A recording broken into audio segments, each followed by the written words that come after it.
Hello everyone, कैसे हैं आप सब। मैं अभिषेक कुमार आपको इजी लर्निंग के इस यूट्यूब क्लास में स्वागत करता हूं।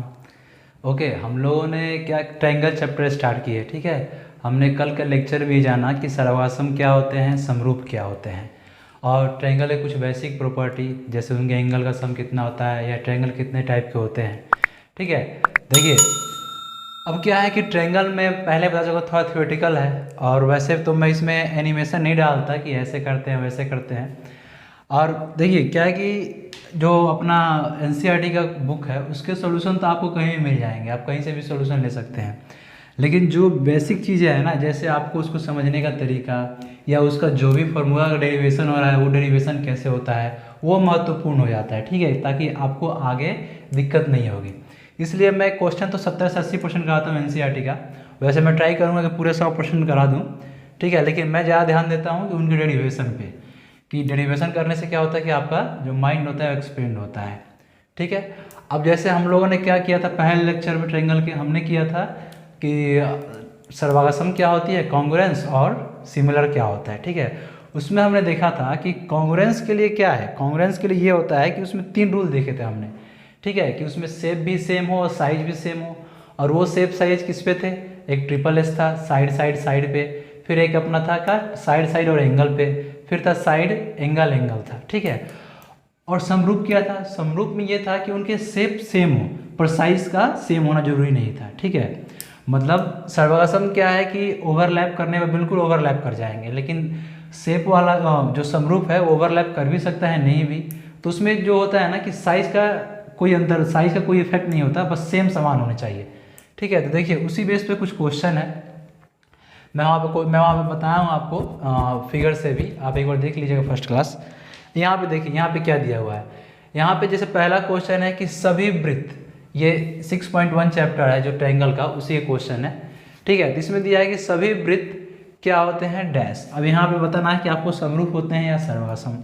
यहाँ दिया है सभी वर्ग होते हैं, क्या होते हैं, समरूप या सर्वागसम। फिर दिया है सभी डैश त्रिभुज समरूप होते हैं, यानी कौन से त्रिभुज समरूप होते हैं।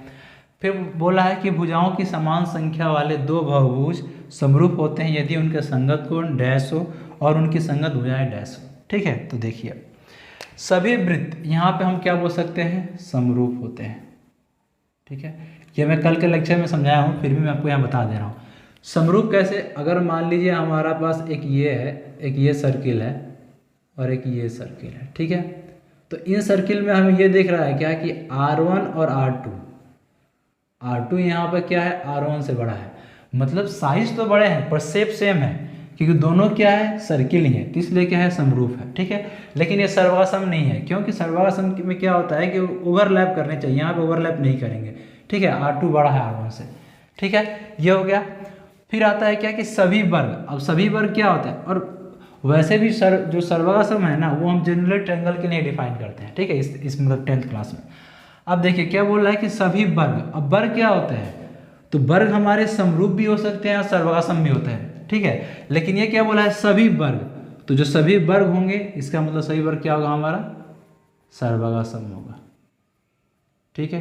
अब ये क्यों, सभी वर्ग तो समरूप भी हो सकते हैं, लेकिन सब कहने का मतलब ये है कि देखिए मान लीजिए मैं एक वर्ग बनाऊं ऐसे, ठीक है, और सेम साइज का मैं एक वर्ग बना दूं ऐसे, ये भी 2 सेंटीमीटर, ये भी 2 सेंटीमीटर, ये भी 2 सेंटीमीटर, ये भी, और ये भी 2 सेंटीमीटर, 2 सेंटीमीटर, 2 सेंटीमीटर, 2 सेंटीमीटर, ठीक है।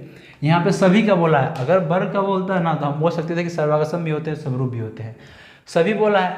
अब ये दोनों क्या है, ये दोनों सर्वागसम तो है लेकिन ये समरूप नहीं है। क्यों समरूप नहीं है, क्योंकि समरूप में 2 चीज़ें डिफाइन करनी होती है, वो आगे इसमें बताऊँगा मैं कि समरूप में क्या होना होता है। एक तो हमें जो अपना संगत कोण है ना, कोरेस्पॉन्डिंग एंगल है, वो भी सेम होना होता है, ठीक है।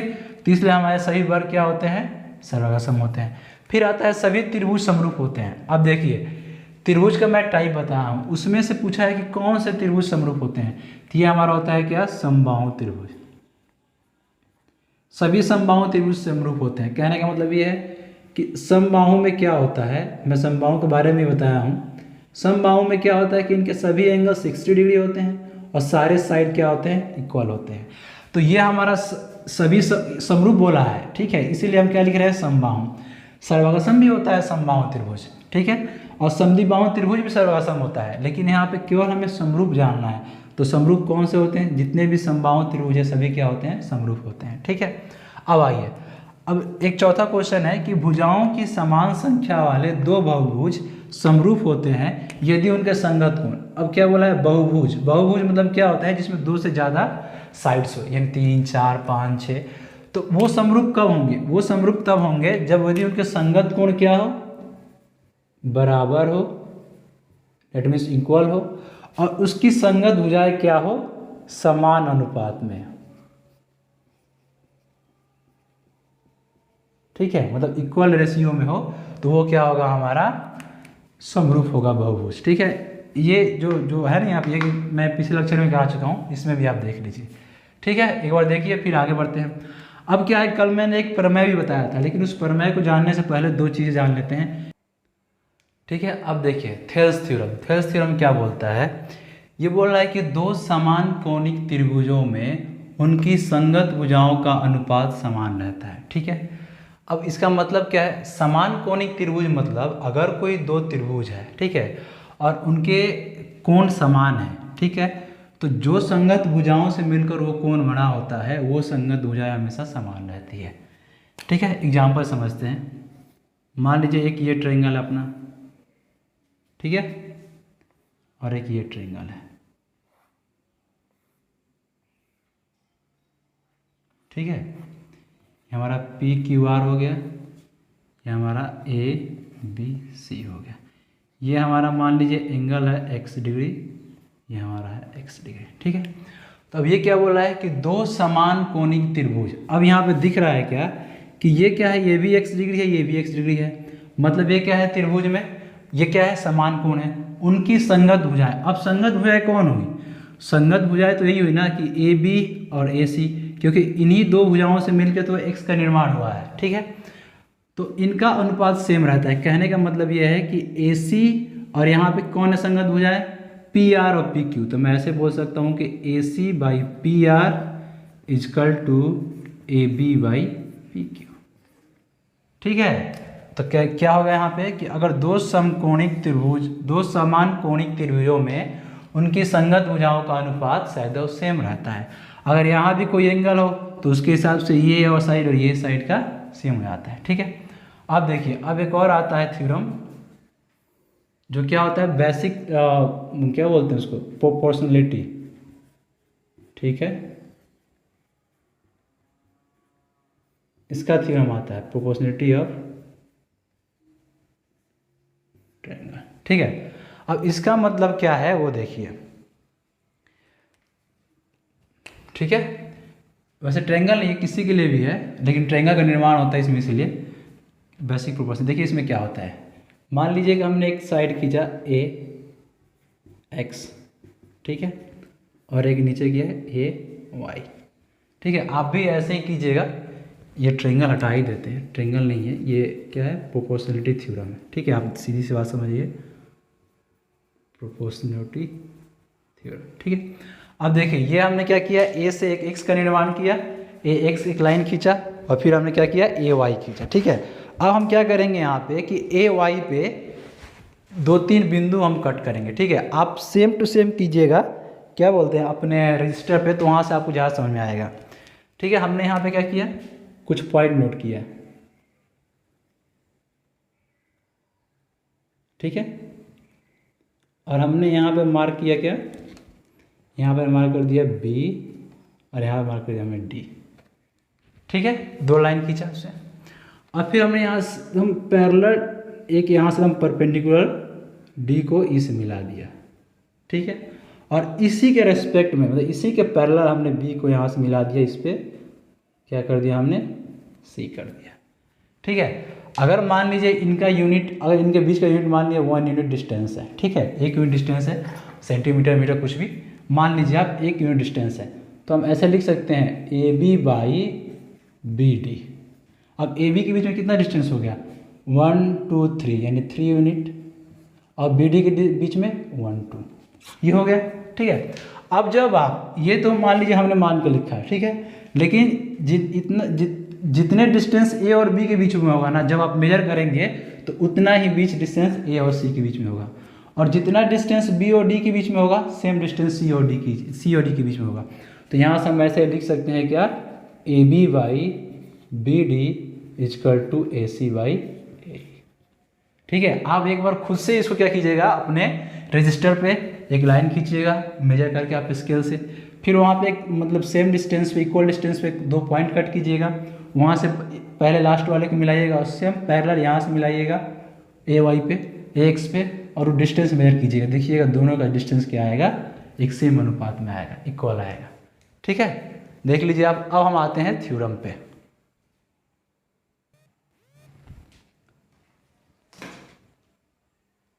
ठीक है, अब देखिए यहाँ पे कल मैंने ये थ्योरम करवाया था कि किसी ट्रायंगल में अगर एक भुजा के समानांतर कोई लाइन उनके 2 भुजाओं पे खींची जाए, ठीक है, 2 भुजाओं पे ड्रॉ की जाए, तो जो वो जिस पॉइंट पे वो कट करेगी उनका जो रेशियो होगा वो क्या होगा, सेम अनुपात में होगा। ठीक है, अब देखिए क्या है कि आपको तो प्रूफ तो मिलेगा वैसे बुक में भी, लेकिन आप समझ नहीं पाएंगे। ठीक है, तो मैं यहाँ पे आपको प्रूफ समझा देता हूँ, ताकि अगर कोई आपसे पूछे कि हाँ कैसे आया कैसे नहीं, तो आप उसको सही से एक्सप्लेन कर पाएँ।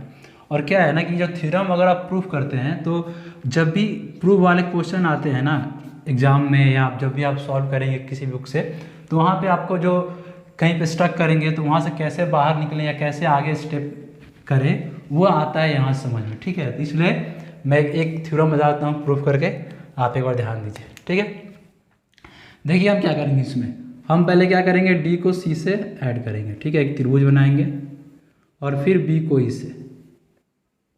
ठीक है, ये स्टेप है, बस आप ध्यान देते जाइए।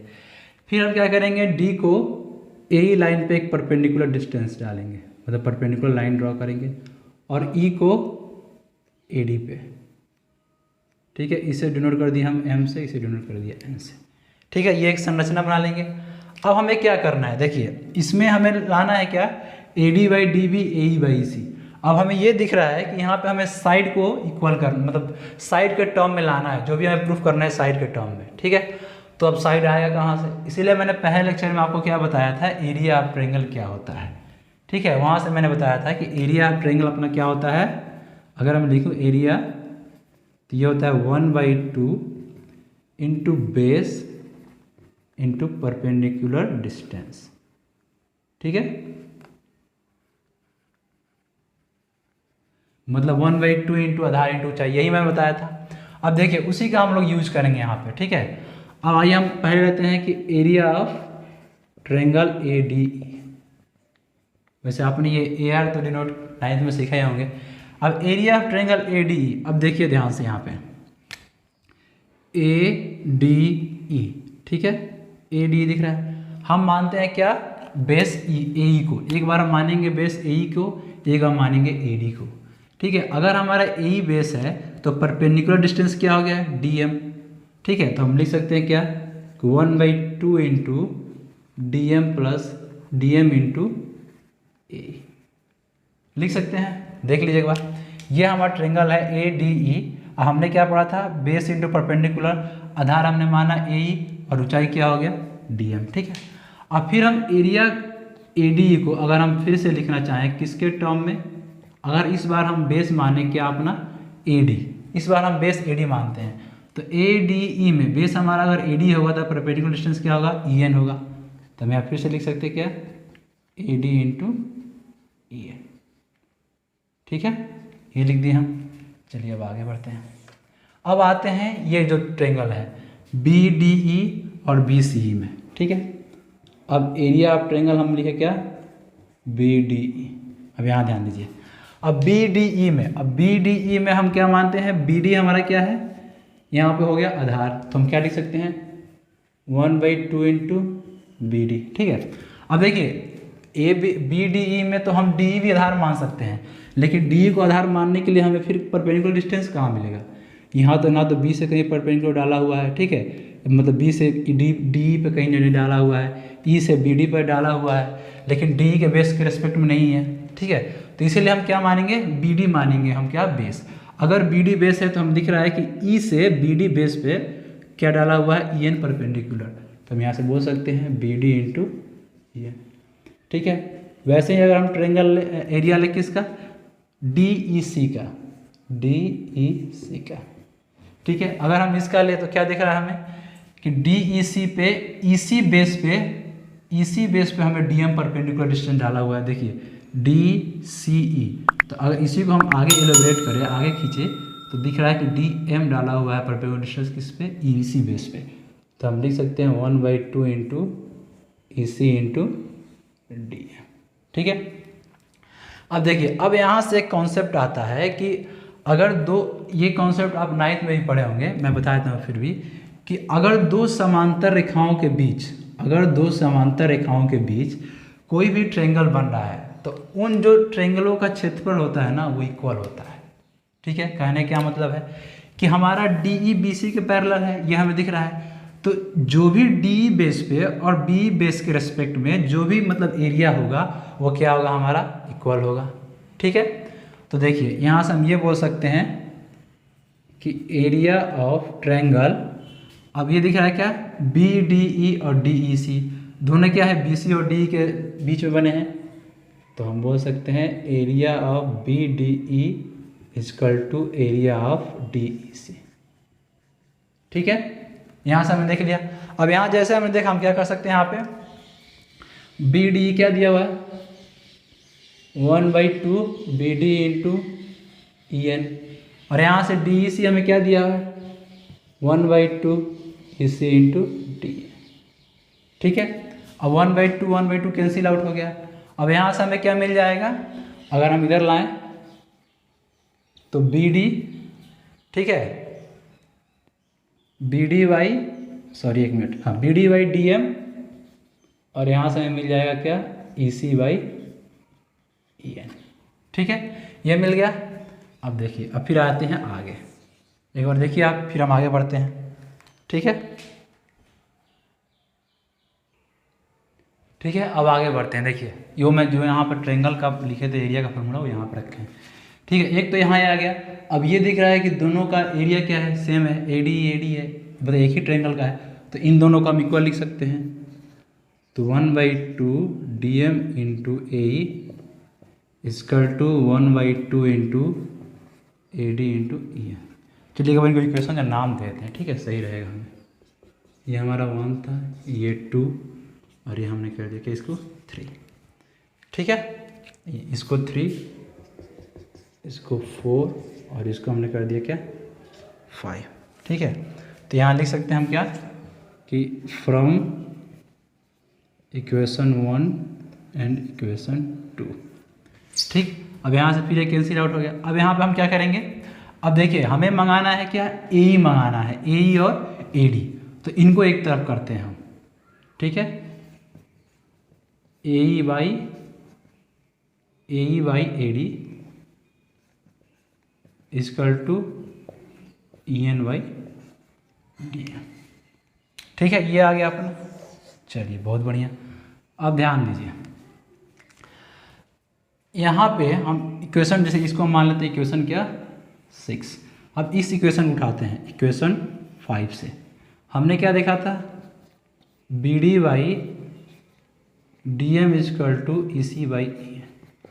ठीक है, अब हम क्या करते हैं, इसको ई एन और डी एम को एक तरफ कर लेते हैं। ठीक है, तो ये ई एन ऊपर आएगा, बी डी नीचे चला जाएगा, तो हम इसको लिख सकते हैं E N by D M equal to E C by B D लिख सकते हैं। एक बार ध्यान से देखिए आप।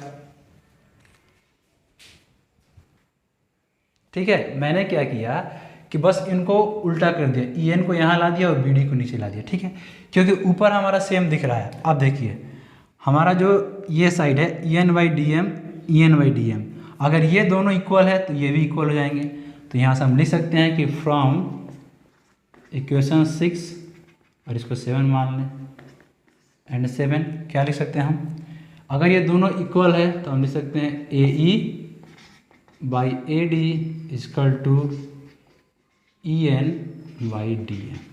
ये लिख सकते हैं हम, sorry E C by B D ना, क्या लिख सकते हैं हम, E C by B D. ठीक है, एक बार ध्यान दीजिए आप यहाँ पे। ठीक है, क्या ऐसा लिख सकते हैं हम? ये शायद दिख नहीं रहा है सही से, एक मिनट।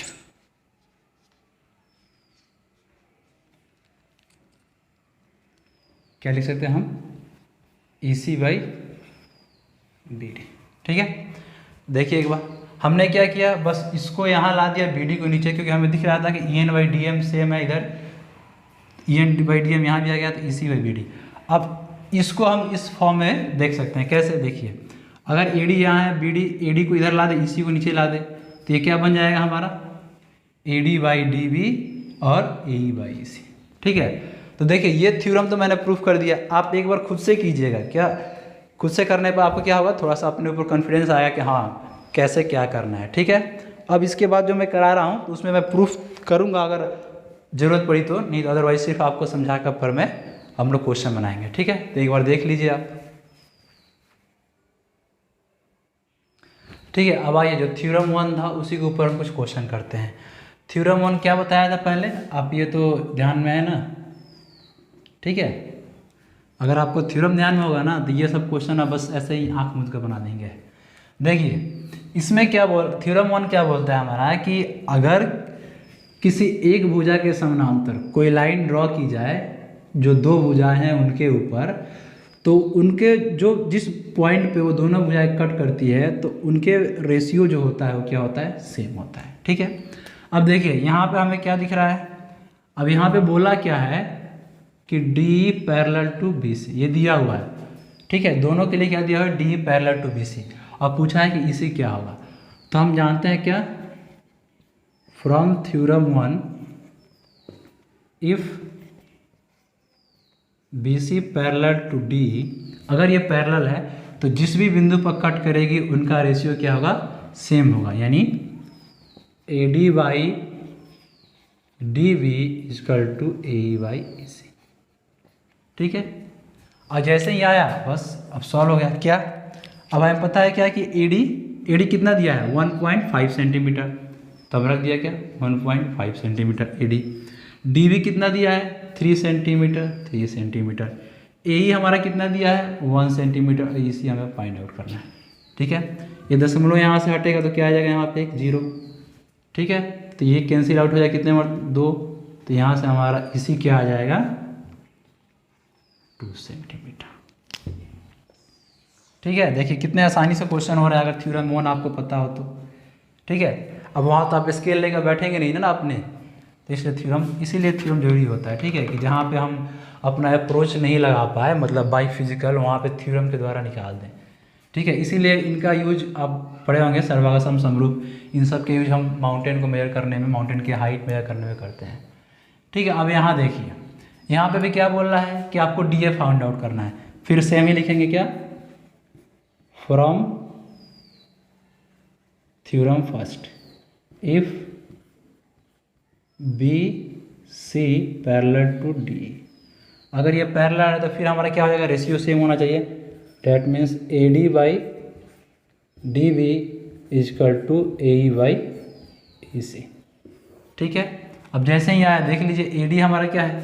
दिया है नहीं, AD हमें फाइंड आउट करना है। ठीक है, DB कितना दिया है हमें?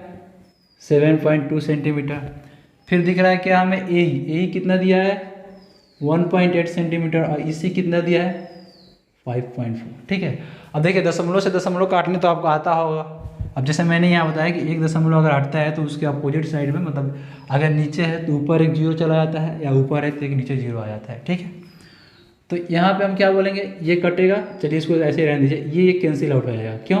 क्योंकि दशमलव के बाद अगर सेम दशमलव के मतलब सेम नंबर के बाद अगर दशमलव हो ऊपर और नीचे तो वो कट जाते हैं। ठीक है, और साथ में क्या हो जाएगा? 18×54। तो यहाँ से हम बोल सकते हैं क्या कि AD = 7.2/3। ठीक है, अब देखिए ये 3 से काटे अगर तो क्या होगा? 3 दूनी 6, 4 3 12। ठीक है, अब क्या है कि जितने दशमलव के बाद जितनी संख्या होते हैं ना, से उसी के पहले क्या करते हैं? हम पॉइंट बैठाते हैं। तो दशमलव के बाद 1 है, हमने 1 के बाद बैठा दिया, 1 के पहले बैठा दिया, क्या हो गया? 2.4 सेंटीमीटर। ठीक है, अब इस बेस पर तो आप कोई भी क्वेश्चन कर सकते हैं। ठीक है, एक बार देखिए, फिर नेक्स्ट क्वेश्चन करते हैं। आइए अब नेक्स्ट क्वेश्चन करते हैं। ठीक है, अब देखिए इसमें क्या दिया हुआ है और क्या पूछ रहा है, एक बार समझते हैं।